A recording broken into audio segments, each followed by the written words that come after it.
Amelia Millie Brooks, a trauma nurse at 31, had sought refuge in her late grandparents' remote cabin by Mirror Pine Lake, deep within the Adirondack Mountains. Years of emergency room work had left her burned out, a hollowed-out shell, and this sabbatical was meant to mend her fractured spirit. She hadn't truly processed the raw, jagged grief of her mother's death in a car accident 5 years prior, and the isolation of the winter woods promised a stark, quiet space for healing. Or so she desperately hoped. It was January, deep winter, and a historic blizzard had descended upon upstate New York with a vengeance. Snow fell relentlessly, thick, heavy flakes piling up against the cabin's windows, transforming the familiar landscape into a pristine, terrifying whiteout. The world outside became a blur of swirling white, erasing the tree line, swallowing the distant lake, and sealing Millie within her rustic sanctuary. By the second day, the snow was over 6 feet deep, burying windows and doors, turning the cabin into a snow-bound tomb. The power had flickered and died hours ago, plunging the interior into a deep, oppressive gloom, broken only by the flickering light of a few battery-powered lanterns. Phone service was non-existent. The radio crackled with only static, and the once comforting silence of the winter night became deathly quiet, amplifying every creak of the old cabin.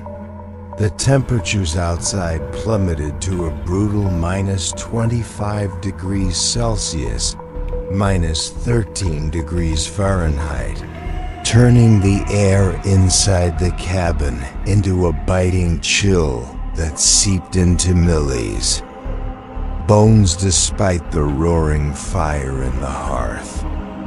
She was a rational woman, emotionally guarded, and fiercely skeptical of anything supernatural. Her years in the E had shown her the brutal realities of the physical world, leaving little room for ghosts or spirits. Yet the isolation, coupled with her unresolved grief, began to fray her composure. As the second night of the blizzard deepened, the cabin felt less like a sanctuary and more like a fragile bubble in an infinite, hostile expanse. The wind howled like a banshee through the chimney, and the snow hammered against the walls, a relentless drumbeat that seemed to mock her solitude.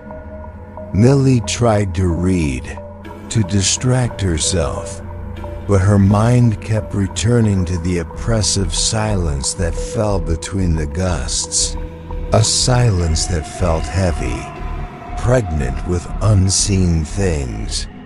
Precisely at 3:12 a.m., a sharp, insistent knock echoed through the cabin. Millie froze, her heart leaping into her throat. She strained her ears, convinced it was just the wind, or perhaps a branch snapping under the weight of the snow. But then it came again, louder, more deliberate, knock, knock, at the front door. Her rational mind immediately sought explanations. A lost hiker? Unlikely, given the blizzard. A local checking on her? Even less likely, as the roads were impassable. She tried to tell herself it was just the house settling, the old wood groaning in the extreme cold. But the rhythm of the knocks, was too distinct, too human. She clutched the blanket tighter around her, her gaze fixed on the heavy oak door. The knocks were frantic now, desperate, as if someone was pleading to be let in, their knuckles raw against the wood. A shiver, colder than the cabin air, ran down her spine. She considered ignoring it, waiting for it to stop, but a morbid curiosity, a primal instinct, pulled her towards the door. Slowly, cautiously, Millie crept towards the front door, her lantern casting dancing shadows on the walls. Her hand trembled as she reached for the peephole, her breath fogging the cold metal. Her skepticism warred with a growing, undeniable dread. She told herself it was just a trick of the light, a snowdrift, anything but what her gut was screaming. At her, she peered through the tiny lens, her eye pressed against the cold metal. The view was distorted, blurry with snow, but what she saw sent a jolt of pure, unadulterated terror through her. Standing on the porch, barely visible through the swirling snow, was a figure, a woman, her mother. But her mother had died 5 years ago. Millie recoiled from the peephole, a choked gasp escaping her lips. Her mind reeled, desperately trying to reconcile the impossible image with her rational understanding of the world. It had to be a trick of the light, a snow-covered branch, a hallucination brought on by isolation and exhaustion. Her mother was dead. She had seen the body, attended the funeral. This was impossible. Yet the frantic knocking resumed, more violent now, rattling the heavy oak door in its frame. Thump, thump, thump. It was no longer a plea, but a demand, a desperate, almost angry insistence. And then a voice muffled by. The blizzard, but undeniably clear, pierced the silence. Millie? Let me in, honey. It's freezing out here. It was her mother's voice. Not just similar, but identical. The familiar cadence, the slight tremor when she was cold, the specific endearment. Millie pressed her hands over her ears, shaking her head violently, tears streaming down her face. This was a nightmare, a cruel manifestation of her unaddressed grief, brought on by the oppressive isolation of the blizzard. She stumbled backward, away from the door, collapsing onto the floor, her body trembling uncontrollably.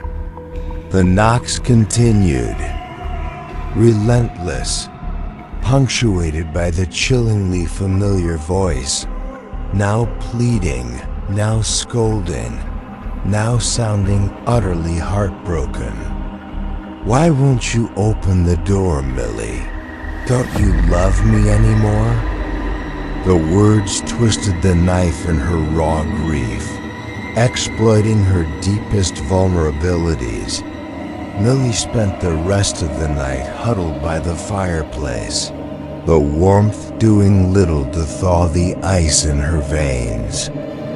Every creak of the cabin, every gust of wind, sounded like a footstep, a whisper, a hand reaching for the doorknob. She kept her eyes fixed on the door, convinced that if she looked away, it would somehow open. and the impossible figure of her mother would step into the room. Dawn brought no relief, only a deeper exhaustion. The knocking had stopped with the first hint of light, but the memory of her mother's face in the peephole and the sound of her voice was seared into Millie's mind. She tried to rationalize it again, to find a scientific explanation for the auditory and visual hallucinations, but the sheer specificity of it defied logic. The cabin felt different now, no longer a sanctuary but a haunted cage. Every shadow seemed to hold a lurking presence. Every silence felt pregnant with unseen eyes. Millie moved with a new caution, her senses on high alert, constantly scanning the windows, despite the snow piled high against them, obscuring any view of the outside. World. As the third night descended, the blizzard showed no signs of abating. The snow continued to fall. The temperature remained brutally low, and the isolation deepened. Millie prepared for the inevitable, her heart a drum against her ribs. She piled furniture against the front door, a futile attempt at physical protection against something that clearly transcended the physical. Precisely at 3:12 a.m., the knocking began again, more violent than before. The entire door shuddered under the impact, the old wood groaning in protest. And then the voices began, not just her mother's, but others.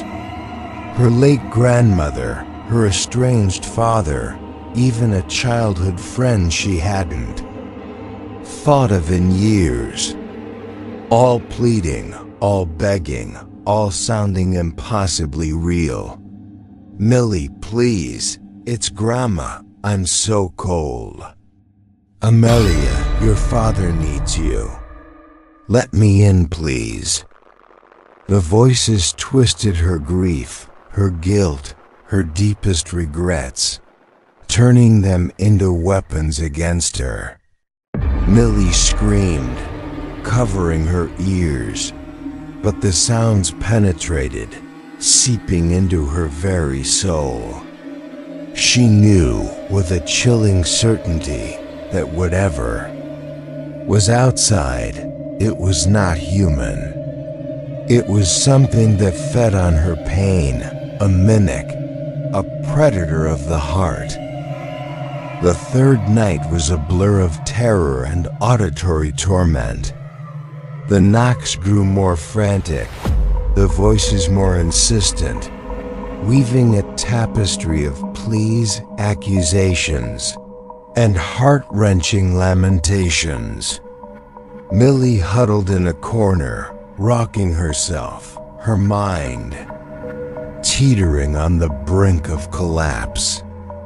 The entity outside seemed to be testing her limits, pushing her closer to the edge of sanity, trying to break her resolve.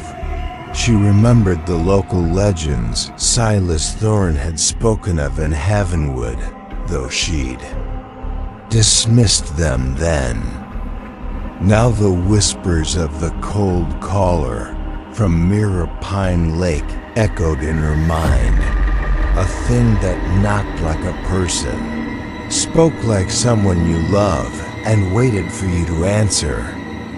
The stories, once quaint folklore, now felt like chilling prophecies, unfolding before her very eyes. The cabin itself seemed to conspire against her. The fire, once a source of comfort, now cast dancing shadows that twisted into grotesque forms. The wind howled through unseen cracks, mimicking the cries of her loved ones, making it impossible to distinguish the real from the mimicked. The very air felt heavy, thick with the presence of something malevolent, pressing in on her from all sides. Millie's rational mind, her scientific training, crumbled under the relentless assault. She found herself talking to herself, arguing with the voices, begging them to stop. She paced the cabin, desperate for an escape, but the snowbound windows and doors offered no hope, only a terrifying reminder of her utter isolation. The cabin, once her sanctuary, had become her prison. The entity outside seemed to know her every thought, every weakness. It would pause the knocking, only to resume with a sudden jarring intensity. It would switch voices from her mother's gentle coaxing to her father's stern command, then to her grandmother's mournful plea, each one a perfectly replicated echo of her past, designed to shatter her defenses. She began to see things in the periphery of her vision, faint, shadowy figures moving just beyond the window coverings, their forms indistinct, their movements slow and deliberate. She'd snap her head around, but they would vanish, leaving only the swirling snow outside and the oppressive darkness within. Her sleep, when it came, was plagued by vivid nightmares of skeletal hands reaching through the snow, beckoning her. Closer, the hunger of the entity was palpable, a psychic drain that left Millie feeling weak, disoriented, and utterly vulnerable. It wasn't just trying to get in. It was trying to break her, to consume her sanity, to make her a willing participant in whatever horrifying fate awaited her outside. The true experience of the legend was unfolding, and she was its unwilling protagonist.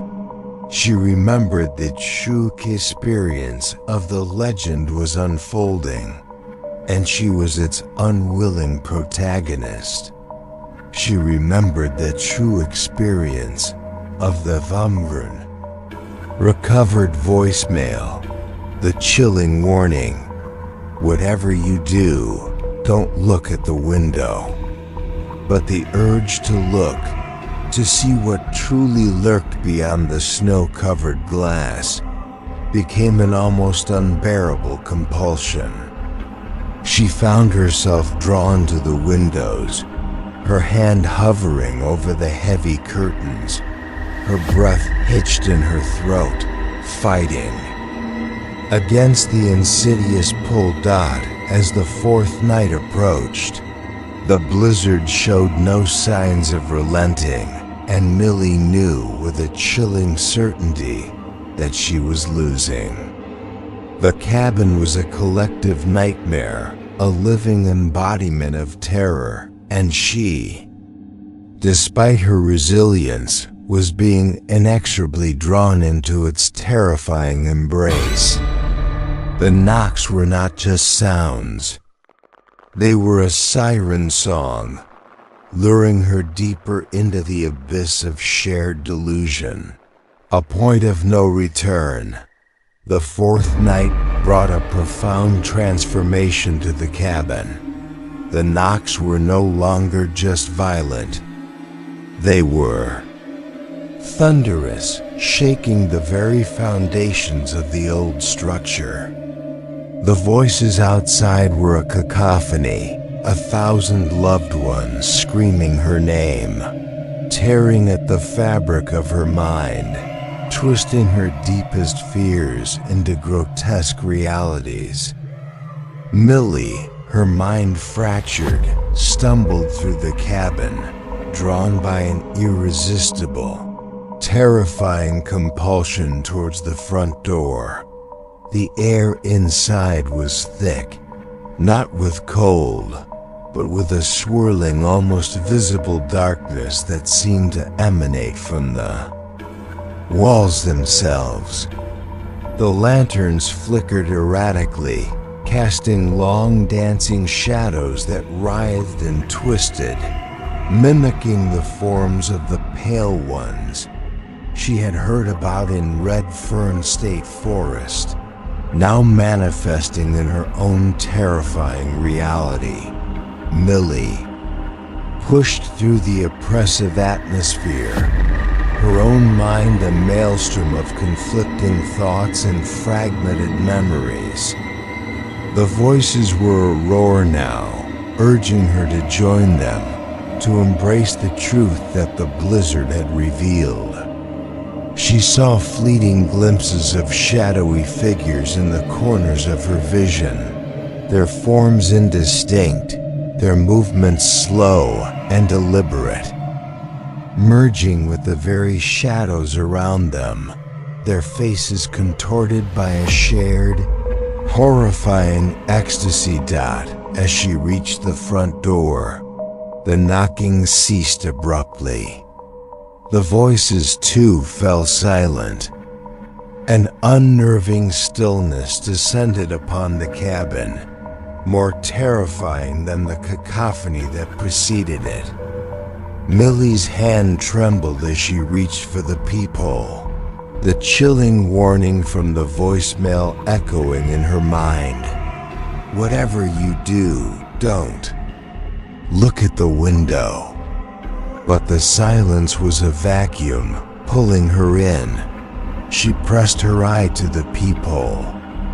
The view was still distorted by snow, but through the swirling white, she saw it clearly. Not her mother, not her grandmother, not her father, but a thing. A tall, gaunt figure, impossibly thin. Its skin stretched taut over skeletal features, its eyes two black, bottomless pits. It was barefoot in the snow, its long, slender fingers resting on the door, its head tilted as if listening. The ancient hunger that fed on the unraveling of human minds was not a metaphor. It was real. The knocks were not just sounds.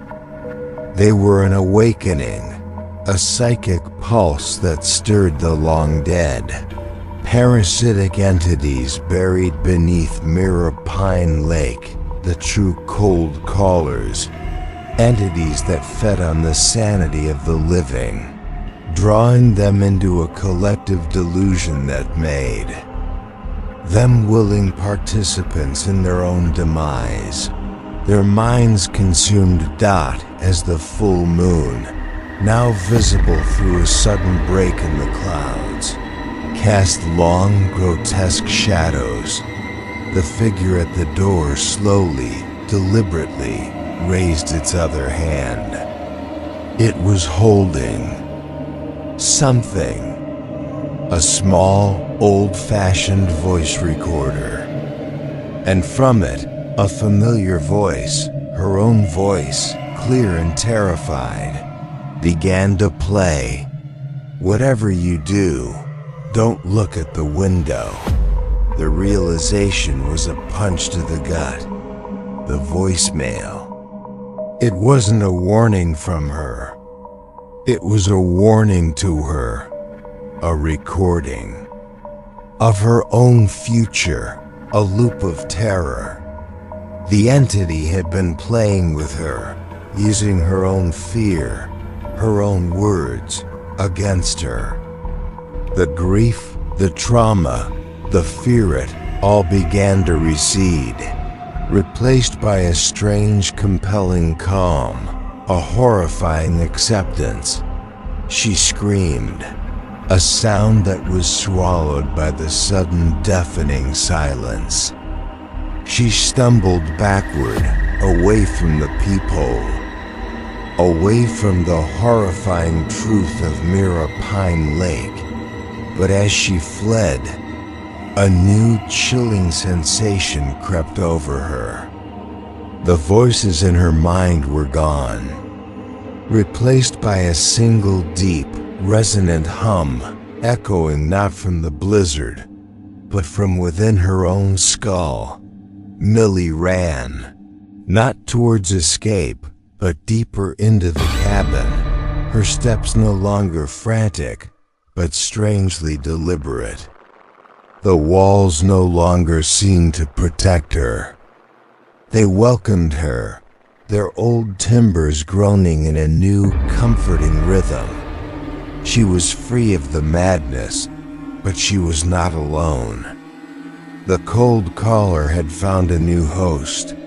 She found herself at the window, her hand reaching out, pulling back the heavy curtain. The snow outside swirled, obscuring the view, but she pressed her face against the cold glass.